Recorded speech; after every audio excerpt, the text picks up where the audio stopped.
Olá, hoje é domingo, dia 26 de abril, e eu estou aqui novamente para uma nova reflexão para vocês, levar uma nova reflexão sobre os últimos acontecimentos, principalmente na imprensa, que me deixaram muito preocupado.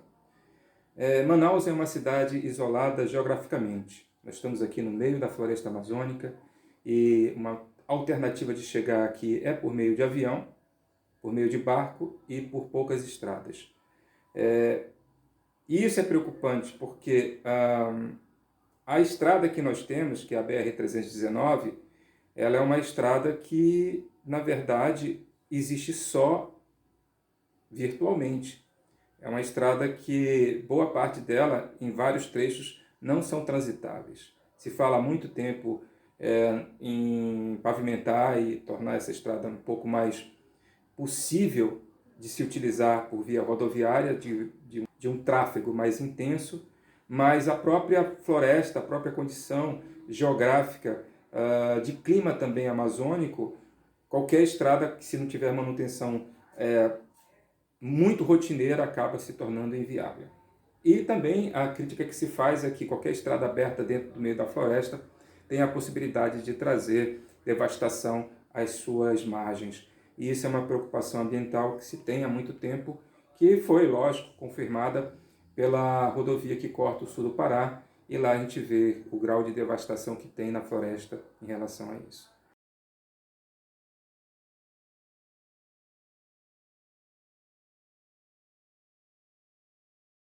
Bem, além dessa via rodoviária, a outra alternativa que nós temos é aquela que liga Manaus até Roraima e até a Venezuela, mas, sinceramente, qual o sentido que temos nesse momento de nos vangloriarmos de termos um acesso por terra à Venezuela? Não querendo menosprezar ou diminuir a população local, mas a crise sanitária e humanitária que hoje tem a Venezuela não impede de qualquer tipo de pensamento em poder utilizar essa via de acesso para alguma coisa.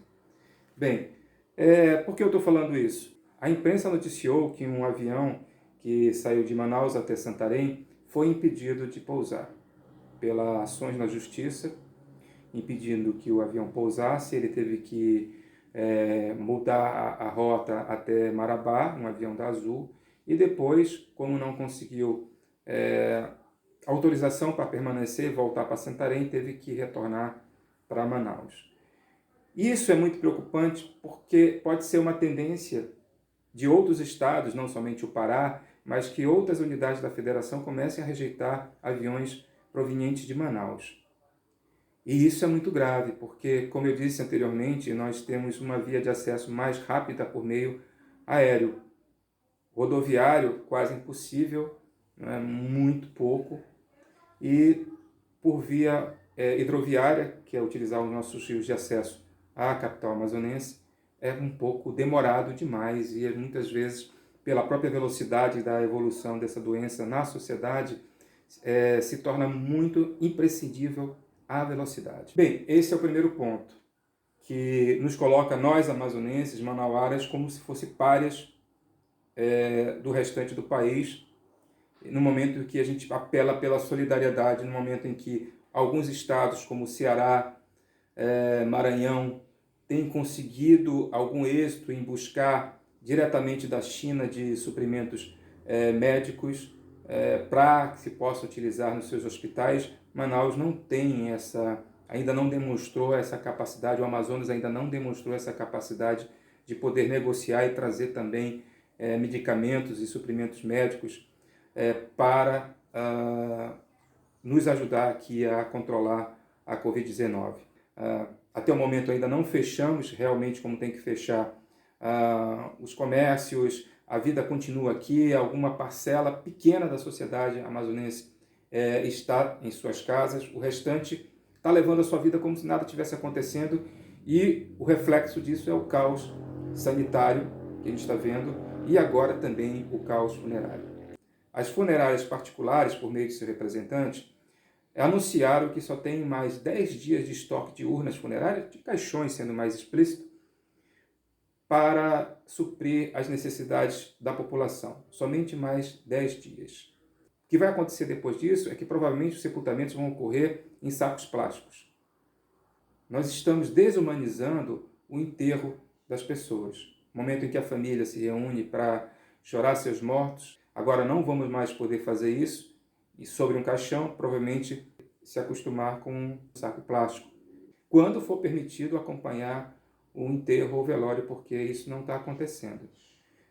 O que eu vejo, a minha preocupação é que, pela quantidade e volume de mortos que estão ocorrendo em Manaus, talvez fique até impossível identificar aonde o seu ente querido possa ter sido sepultado.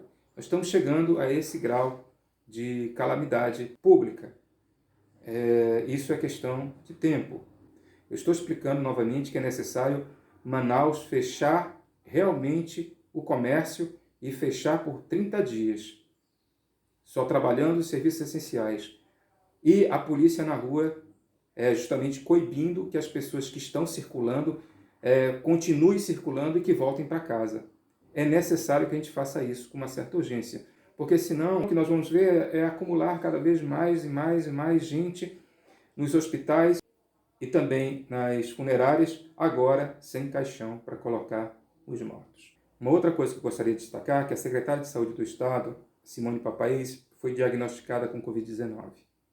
Ela veio para cá recentemente, substituindo o anterior, e infelizmente agora também está afastada por 14 dias das suas funções, e eu não sei como é que vai funcionar depois disso, ainda vou tentar saber informações sobre a imprensa, quem é que vai ficar no lugar dela, ou ela vai continuar trabalhando de forma remota, em casa, em home office, que eu acho pouco provável que isso aconteça. É uma posição em que a pessoa tem que estar na linha de frente, enfrentando as coisas. Mas eu vou chamar a atenção para uma coisa que talvez tenha passado desapercebida para algumas pessoas, mas que me chamou muita atenção. Quando eu a vi de máscara, a dona Simone, eu vi que ela tinha um brinco enorme, um brinco realmente desproporcional, aqueles brincões, né, que as mulheres gostam de usar. Que a gente sabe que numa situação dessa de pandemia, esses acessórios são dispensáveis, que em algum momento a gente tem que se desfazer da vaidade e prestar atenção mais na saúde. No momento que você vai tirar o brinco, vai colocar o brinco, enfim. É um metal, a gente vê que parece ser metal ou plástico que ela utilizava, ela gosta de um brinco grande, e assim como a barba, cabelo comprido, tudo isso pode favorecer que o vírus acabe se fixando no nosso corpo, né, por meio de acessórios ou por meio de da barba, do cabelo, enfim. Mas a gente tem que levar em conta também a segurança. Então, uma pessoa que está voltada para a saúde, ela tem que ter as unhas cortadas, não pode estar com unha grande, não é o caso dela, mas eu estou citando aqui, não pode usar brincos avantajados, cabelos soltos ao vento. Então, algumas coisas, alguns critérios de segurança têm que ser tomados quando for à rua, né, quando se apresentar em ambientes de provável contaminação, porque é a nossa saúde que está em risco e também a saúde de nossas famílias. Não vamos querer trazer essa doença para dentro de casa. Por último, nesse domingo, infelizmente, mais 198 casos confirmados de Covid-19, chegando a um total de 3.833 casos confirmados no Amazonas e mais 17 óbitos, aumentando ao total de 304 mortes por Covid-19. É lógico que esses números eles estão subnotificados pela constatação que nós temos nos cemitérios. A quantidade de enterros diários que subiram de pouco mais de 30 para 100, 120, enfim, cada vez aumentando mais essa quantidade de mortos, ela coloca em xeque as notificações de pessoas que estão morrendo de Covid-19. Só está sendo notificado aquelas pessoas que foram testadas e dado positivo de Covid-19.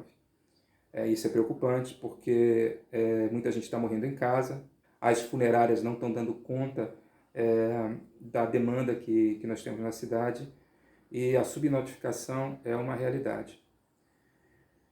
Bem, o que eu posso dizer para você, amazonense, ou você que está fora do Amazonas e até mesmo no exterior, que a nossa situação aqui é grave, ela acaba ficando muito mais dramática pelo isolamento geográfico que Manaus tem do restante do país, por estar no meio da floresta amazônica, uma coisa que é orgulho nosso, orgulho de manauara, de amazonense, de estar aqui no coração da selva amazônica, agora se torna para nós um motivo de preocupação.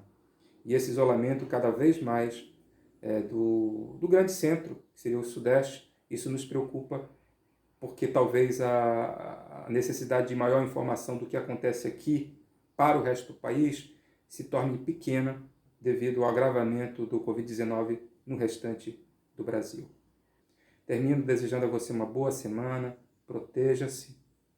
É importante que você use máscara quando sair na rua, que lave sempre bem as mãos, evite qualquer tipo de contato físico com as pessoas, preserve-se, porque é a sua saúde e a saúde de sua família.